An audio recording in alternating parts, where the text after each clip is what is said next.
সবাইকে জানাই জগদ্ধাত্রী পুজোর শুভেচ্ছা। ছেলে মেয়ে আরও সবাই ওদের বন্ধুরা মিলে গেছিল কুমোরটুলি। তখনও আমাদের মা জগদ্ধাত্রী রেডি হতে আর একটু বাকি ছিল, তাই জন্যে ওরা অপেক্ষা করছিল।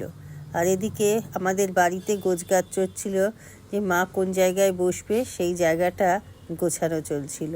আলো লাগানো হচ্ছিল, মাথায় শামিয়ানা টানানো হচ্ছিল, আর পেছনে লাল শালু দিয়েছিল।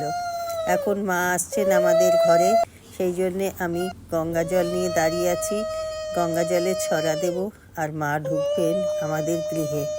তো তার আগে আসলো মায়ের আটচালাটা, মায়ের পেছনে যেটা লাগানো হবে সেটা নিয়ে আসলো।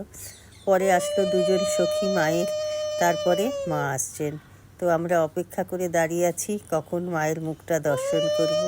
সেই জন্য আমাদের যেহেতু 4 তলার উপরে ফ্ল্যাট, সেই জন্যে প্রতিমা তুলতে একটু অসুবিধে হয়, তাই মুটে দাদাদেরকে ভাড়া করা হয়েছে, ওনারা যাতে সহজে তুলে দিতে পারে। তো একটু সমস্যা হচ্ছিল তুলতে।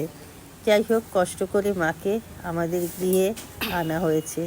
এখন মা তার জায়গায় বসে পড়েছে। আমাদের দুজন ঠাকুরমশাইকে ঠিক করা হয়েছে, কারণ একজন পুজো আর্চা করবেন আর একজন ওনাকে সহযোগিতা করবে। তো এখন মায়ের যে সমস্ত গয়নাগাটিগুলো আছে সেগুলো পরানো হচ্ছে। আগে মাকে ঠিক করে বসানো হচ্ছে এবং মায়ের দুপাশে দুজন সখীকেও ঠিক করে বসানো হচ্ছে। যেহেতু একটু নিচু হয়ে গেছে, মা উঁচু হয়ে গেছে, তাই জন্য সখীদেরকে পরে আবার টুলের ওপরে বসানো হয়েছে।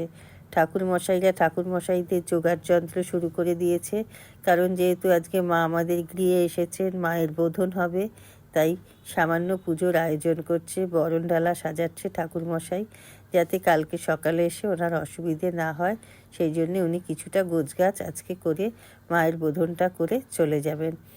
আর এখন মেয়ে নিয়ে আসলো। আমাদের প্রতিটা পুজোতে শ্রীর প্রয়োজন হয়, তাই শ্রী গড়িয়ে নিয়ে আসলো।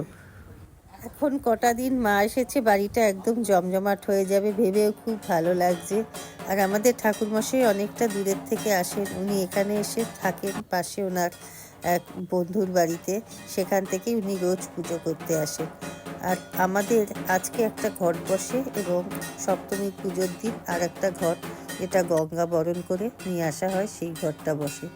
এখন ঠাকুরমশাই ঘর স্থাপন করবেন, তারপর পুজো শুরু করবেন। তো আজকে আমাদের মা ঘরে আসতে অনেকটাই রাত হয়েছে। প্রত্যেক বছরই এক সময় বলে, আর কুমোরটুলি থেকে আরও দেরি করে তারপর ঠাকুর ডেলিভারি করে, যার জন্য অনেকটাই রাত হয়ে গেছে। তো এখন মাকে মালা পরানো হচ্ছে, এরপর বাকি পুজোটা শুরু হবে। তো আপনারা দেখতে থাকুন। আমার এই ছোট্ট ভিডিওটা যদি আপনাদের ভালো লেগে থাকে, তাহলে লাইক, শেয়ার, কমেন্ট করে পাশে থাকবেন। আজকের মতন বিদায়, দেখা হবে পরবর্তী ভিডিওতে। ততক্ষণের জন্য সবাই ভালো থাকবেন, সুস্থ থাকবেন।